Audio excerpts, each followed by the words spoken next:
What's good? What's good? This testimony time, I guess.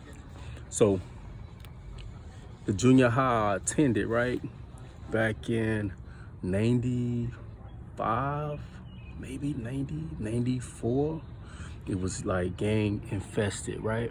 Like gangs everywhere. You had Crips and folks, Vice Lords and Bloods. And this was during a time where drive-bys and things like that was like prevalent. It was high, it was crazy. And even the environment that I lived in was like, hot with gangs, infested with gang activity, right? So hung with a cat, man. He was my best friend, like one of my best friends, named Joe Wesson. We call him Duke from Hanger Hill, right? He was one of those guys that wore red. So when you constantly hang around a cat, eventually you become a product of your environment. So I started wearing red, you know what I'm saying? Throwing gang signs, I was just intrigued with that culture. But at the same time, my mom was like taking me to church and, planting seeds of God. But again, I still had that taste for that. And I was in sports, I was fairly a good kid, man, you know what I mean? No problems. So I remember this particular day, it was a fork in the road for my life. If I would have took it, maybe I would have like given my life over to this gang culture. And if I'd have went this direction, giving my life over to, God and righteous and holy living, right? So I remember standing on my block. I was maybe 12, 13, 14, I can't remember. And I had red on from head to toe, gray with red in it. My pants was red. These guys pulled up on me in a blue Suburban. And they stopped right in front of me, right? And I was like, oh, wow, man, what's about to happen? Tinted windows. So they rolled their windows down. And one guy pointed a gun out at me. It was a Glock. It was black. I remember it like it was yesterday. It was so close that I could have like reached my hand out and touched the gun. And so, I already knew what it was about.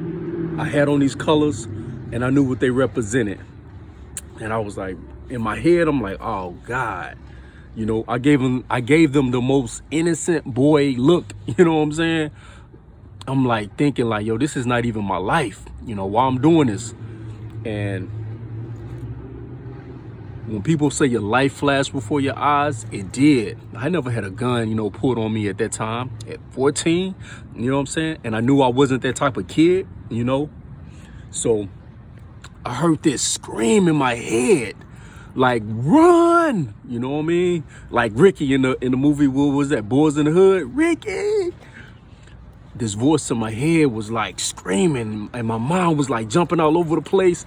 And I was athletic, I was very fast, and I felt the craziness in me, felt I could outrun the bullet if he shot at me. So I was about to run, and no joke, I heard like this very calm and subtle voice say, don't run. So I kind of stood there, and those minutes they were standing there or with their pistol out the window, it felt like hours. And so I guess eventually, man, God intervened without a doubt, you know what I'm saying? And they knew that's not my life. And they drove off. They drove off slow. So check me out. Before I can say and take a deep breath, thank you, God, all I heard was rah, pow, pow, pow, pow, pow. Gunshots just, rang out like in war somewhere in Vietnam. You know what I'm saying? They hit a block and shot up someone's house. The next day, I found out it was a good friend of mine named Daphne. They did a drive-by and shot up her home, and one of her brothers got murdered. This was back in 1994, 95. You know what I'm saying? Shout out to Daphne. You know, rest in peace to her brother. You know what I mean? Condolence to her family. Though it's been years, you know what I'm saying? You know, that type of pain doesn't go away like that. But, you know, God definitely, man, he graced my life. And from that point on, I knew what path I should be taking. God bless.